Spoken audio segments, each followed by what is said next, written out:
नमस्कार, अमरावती खबर के news bulletin में आपका स्वागत है। आइए पेश करते हैं आज के प्रमुख समाचार। अमरावती जिले की बहन रंजना हिरुलकर ने मुख्यमंत्री से सीधा संवाद किया है।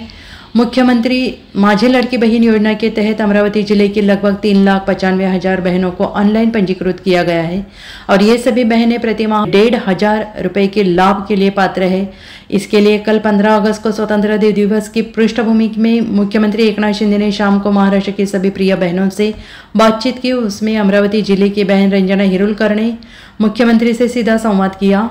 मुख्यमंत्री लाडली बहन योजना के तहत 3,000 रुपये मिलने पर आभार व्यक्त किया। इनमें से 3,95,000 लाभार्थियों के आवेदन स्वीकृत कर दिए गए और इन लाभार्थियों के खाते में सामूहिक रूप से 3,000 रुपये की पहली किस्त जमा कर दी गई है।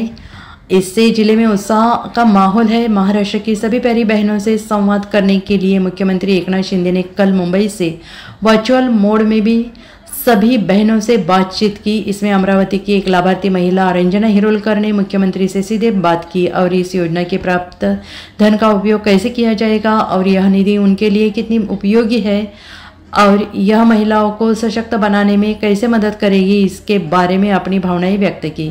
इस योजना के माध्यम से इस बात पर विस्तृत चर्चा की गई। यह योजना महिलाओं को परिवार के लिए निर्णायक भूमिका निभाने में वित्तीय सहायता प्रदान करेगी।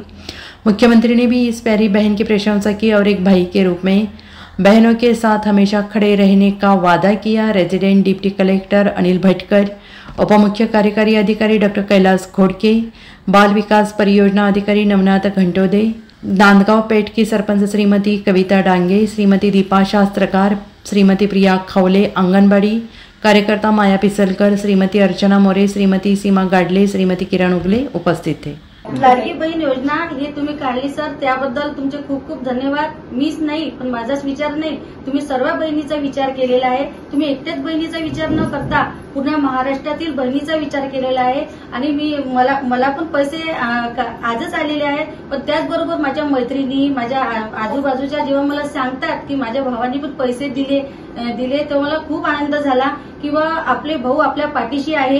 कारण की माझा सगळा भाऊ असूनही मला कधी राखी बांधायला कधी येत नाही, कधी मला विचारत नाही, पण कधी आणि मी त्याच्या घरची कधी साडी पण घालून पाहिलेली नाहीये। मला मिस्टर नाहीये आणि मी 2 मुलं घेऊन एकटी माझ्यावर सगळं घरदार आहे माझं आणि ते करत आहे। पण माझ्या छोट्याशा पेमेंटमध्ये माझं काही होत नव्हतं, पण तुम्ही भावासारखे माझ्यासोबत राहून मला थोडंसं का असो ना 3,000 रुपये का दिले, मला 3 लाखासारखे झालेले भाऊ। मी आज तुम्हाला सर न म्हणता माझा सगळा भाऊ म्हणते आणि असं वाटते की मला प्रत्यक्षात म्हणजे असं जरी असेल तरी मला तुमच्यासोबत प्रत्यक्षात बोलण्याची आणि भाऊ म्हणून म्हणजे मला तुमच्यासमोर बोलण्याची संधी मिळालीबद्दल खूप मी तुमचे म्हणजे सगळ्यांचे आभारी आहे। आणि असंच माझ्या भावाचा साथ, असंच माझ्या सपोर्ट मला असावा आणि मी या पैशामध्ये माझ्या मुलांचं पालन पोषण करेल। कारण की माझ्या मुलांसाठी मला म्हणजे त्यांच्या शिक्षणासाठी मला खूप पैसे थोडे कमी पडत होते।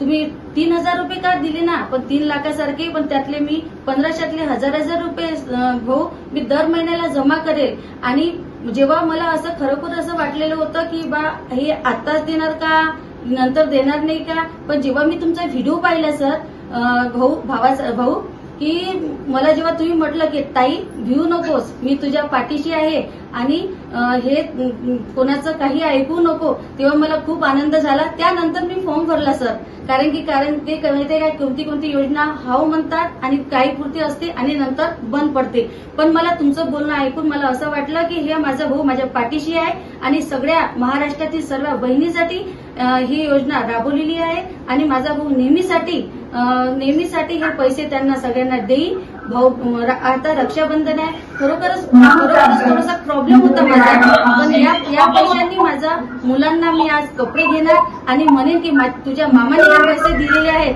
त्याबद्दल मी तुमचे खरोखर आभारी आहे आणि मला खूप छान वाटत आहे की मला रक्षाबंधनच्या आधी मला पैसे दिल्याबद्दल धन्यवाद। अमरावती खबर इस YouTube चैनल को लाइक करें, सब्सक्राइब करें तथा शेयर करें।